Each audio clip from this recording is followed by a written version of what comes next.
अगर ईश्वर से बड़ी कोई संसार में सत्ता है तो वो ईश्वर ही है, क्योंकि ईश्वर से बड़ी कोई सत्ता है नहीं। ईश्वर का कोई आकार हो सकता है?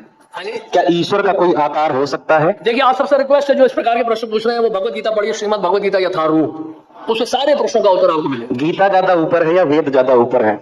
वेदेश सर्वेरहम एव वेद्यो वेदांत कृत वेदविद। संस्कृत में बोलेंगे तो सिर्फ मुझे समझ आएगा। भगवत गीता में भगवान कह रहे 15 अध्याय के 15 श्लोक में क्या कह रहे हैं कि वेदों के द्वारा तो मुझे ही जानना जाना है, वेदों की रचना मैंने की है, वेदों का संकलन करता मैं ही हूँ, वेदांत भी मैं ही हूँ। तो ईश्वर है ना वेदों की रचना करने वाला? भगवान श्री कृष्ण अपने बारे में बता रहे हैं। तो भगवान श्री कृष्ण से पहले क्या संसार नहीं था? संसार की उत्पत्ति भगवान से हुई, इसलिए भगवान गीता में कह रहे हैं हम सर्वस्य प्रभु भगवान। एक मिनट गुरुजी, और भौतिक जगत का भगवान गीता ने तो 5000 वर्ष पहले कहा है। भगवान उससे पहले तो गीता नहीं थी, ओनली फॉर वेद। वेद का ईशोपनिषद पढ़ो, ईशावास्यमिदं सर्वं यत्किंच जगत्यां जगत्। चौथे अध्याय में भगवान कृष्ण बोल रहे हैं अर्जुन गुरुजी, गीता से पहले वेद था। मेरे प्रश्न, आपके प्रश्न का उत्तर तो देने दीजिए मुझे। आप कह रहे हो कि भगवत गीता पहले 5000 साल पहले बोली गई। भगवान कृष्ण स्वयं गीता में बोल रहे हैं चौथे अध्याय में, इदं विश्वते योगम प्रोक्तवान अहम अव्ययम्।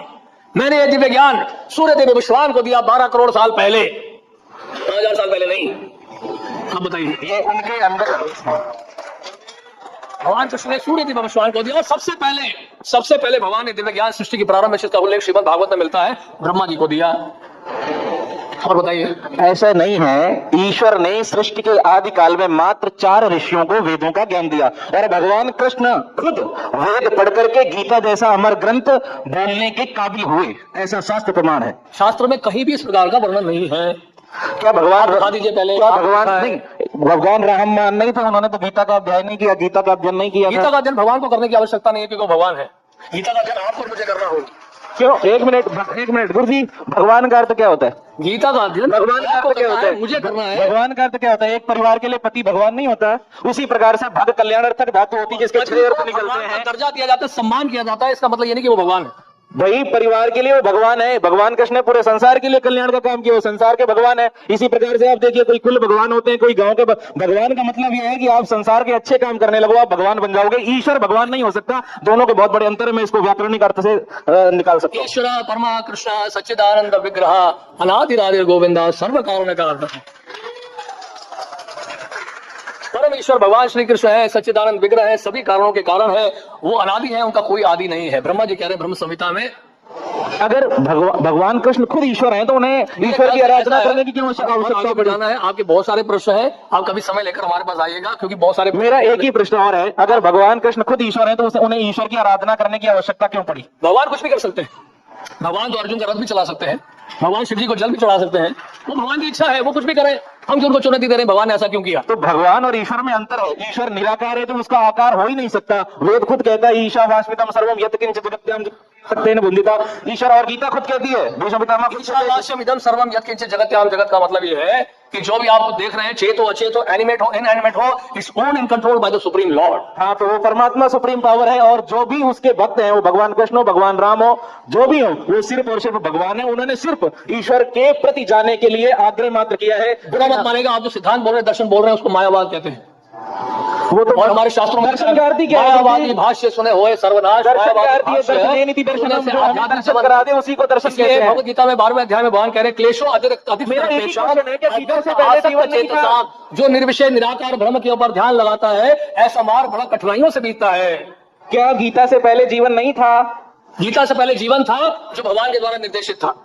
तो अगर हम वो तो वेदों में निर्देशित था, हम गीता के जैसे भगवान बोल रहे हैं गीता में वेदैश्च सर्वैरहम् अहम् एव वेद्यो वेदांत कृत वेदवित् एव च अहम्। वेदों की रचना मैंने की है, वेदों का संकलन करता मैं हूँ, वेदों के द्वारा मुझे जानना है, वेदांत मैं हूँ। ईश्वर का न कभी जन्म होता है न कभी वो मरता है। भगवान कृष्ण का जन्म हुआ है, इसलिए भगवान गीता के चौथे अध्याय में कह रहे हैं कारण से वो ईश्वर नहीं हो सकते, महान पुरुष। देहम पुनर्जन्म नैति मामेति सर्वदा। भगवान कहते हैं मेरा जन्म और मेरा कर्म दोनों ही दिव्य है। तो भगवान कृष्ण जी का तो जन्म हुआ है? भगवान कृष्ण का तो जन्म हुआ है, जन्म हुआ है। सूर्य देव प्रकट होते हैं, सूर्य देव अप्रकट होते हैं। सूर्य अनादिकाल से है। तो इसी तरह से भगवान कृष्ण भी अनादिकाल से।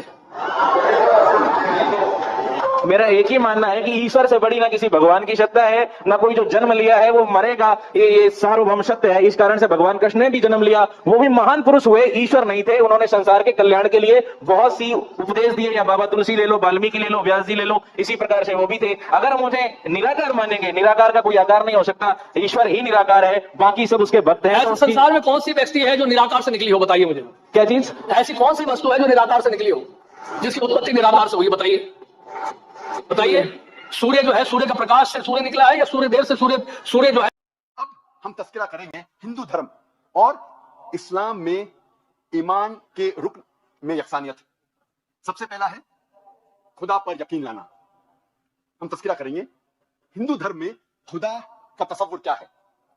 जब हम कोई आम हिंदू से पूछते हैं आप कितने खुदाओं में मानते हैं, कुछ कहेंगे 3 खुदा, कुछ कहेंगे 10, कुछ कहेंगे 100, कुछ कहेंगे 1000 और कुछ कहेंगे 33 करोड़। लेकिन जब हम एक हिंदू पंडित से पूछते हैं, वो हिंदू से जो हिंदू धर्म की किताबों को जानता है, वो हिंदू कहेगा कि हिंदू सिर्फ एक भगवान, एक ही खुदा में मानना चाहिए और एक ही खुदा की इबादत करना चाहिए। लेकिन आम हिंदू एक फिलॉसफी में मानता है जिसे कहते हैं पैंथीइज्म। पैंथीइज्म की मानी आम हिंदू समझता है सब कुछ खुदा है। पेड़ खुदा है, इंसान खुदा है, सूरज खुदा है, चांद खुदा है, सांप खुदा है। हम मुसलमान समझते हैं कि सब कुछ खुदा का है। पेड़ खुदा का है, इंसान खुदा का है, सूरज खुदा का है, चांद खुदा का है, सांप खुदा का है। अहम फर्क हिंदू और मुसलमान में है। आम हिंदू कहते हैं सब कुछ खुदा है, हम मुसलमान कहते हैं सब कुछ खुदा का है। सिर्फ एक अहम फर्क है का। अगर हम इस का के फर्क को मिटा लेंगे तो हिंदू और मुस्लिम एक हो जाएंगे। कैसे करना चाहिए?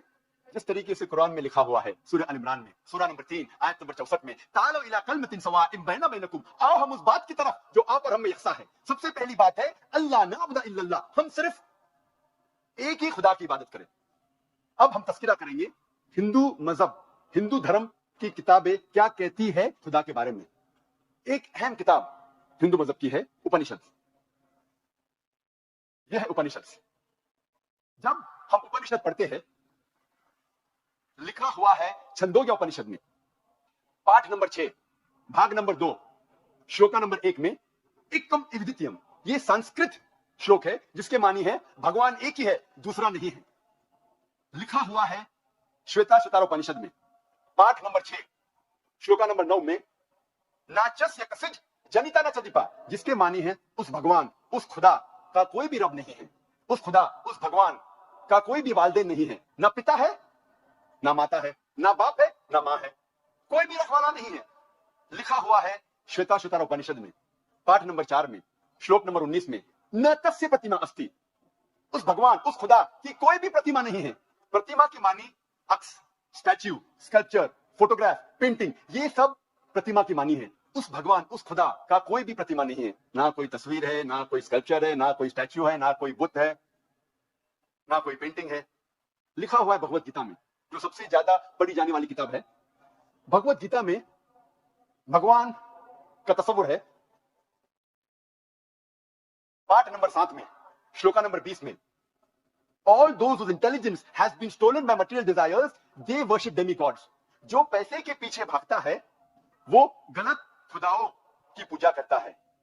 और कुछ तर्जुमा भगवत गीता में लिखा हुआ है कि जो आदमी पैसे के पीछे भागता है वो बुत परस्ती करता है। भगवत गीता में लिखा हुआ है, पाठ नंबर 10 में, श्लोका नंबर 3 में, मैं भगवान पैदा नहीं हुआ हूं, मेरी शुरुआत नहीं है, मैं सारे आलमों का रब हूं। और सबसे अहम किताब हिंदू धर्म में है वेद। जब हम वेद पढ़ते हैं, यजुर्वेद में लिखा हुआ है, पाठ नंबर 32, मंत्र नंबर 3 में, न तस्य प्रतिमा अस्ति, उस भगवान, उस खुदा की कोई भी प्रतिमा नहीं है, कोई भी बुत नहीं है, कोई भी अक्स नहीं है, कोई भी स्टैच्यू नहीं है, स्कल्पचर नहीं है, फोटोग्राफ नहीं है, पेंटिंग नहीं है। जिक्र है यजुर्वेद में, पाठ नंबर 40, मंत्र नंबर 9 में, अंधात्म प्रविशन्ति या असंभूति मुपास्ते, ये संस्कृत श्लोक है जिसके मानी है अंधात्म, अंधकार में, प्रविशन्ति दाखिल हो रहे हैं। जो लोग असंभूति की पूजा करते हैं, असंभूति की माने नेचुरल थिंग्स, कुदरती चीजें, हवा, पानी, आग, यजुर्वेद में लिखा हुआ है अंधकार में दाखिल हो रहे हैं वो लोग जो कुदरती चीजों की इबादत करते हैं, पूछते हैं, जैसे कि हवा, पानी, आग। और आगे लिखा हुआ है और घोर अंधकार में दाखिल हो रहे हैं वो लोग जो संभूति की पूजा करते हैं। संभूति की मानी इंसान की बनाई हुई चीजें, जैसे टेबल, कुर्सी, बुत वगैरह। अगर आप कुदरती चीजों की इबादत करते हैं तो आप अंधकार में दाखिल हो रहे हैं। अगर आप बनाई हुई चीजों की इबादत करते हैं तो आप और घोर अंधकार में दाखिल हो रहे हैं। लिखा हुआ है यजुर्वेद में पाठ नंबर 40 मंत्रा नंबर 8 में, उस भगवान का कोई भी अक्स नहीं है और वो पाक है। अथर्ववेद में आता है, ये अथर्ववेद में लिखा हुआ है किताब नंबर 20 में, पाठ नंबर 58 में, मंत्र नंबर 3 में, देव महाअसी, महान है वो खुदा और सबसे अहम वेद है ऋग्वेद। यह है ऋग्वेद। चारों वेदों में से सबसे अहम वेद है ऋग्वेद। ऋग्वेद में लिखा हुआ है किताब नंबर 1, पाठ नंबर 164, मंत्रा नंबर 46 में, एक कम सत विप्र बहुधा वेदांते, जिसके मानी है सत्य एक है, खुदा एक है और संत उन्हें कई नामों से पुकारते हैं। और एक जगह लिखा हुआ है ऋग्वेद में किताब नंबर 10, पाठ नंबर 114, मंत्र नंबर 5 में, कि आप भगवान को, आप खुदा को कई नामों से पुकार सकते हैं।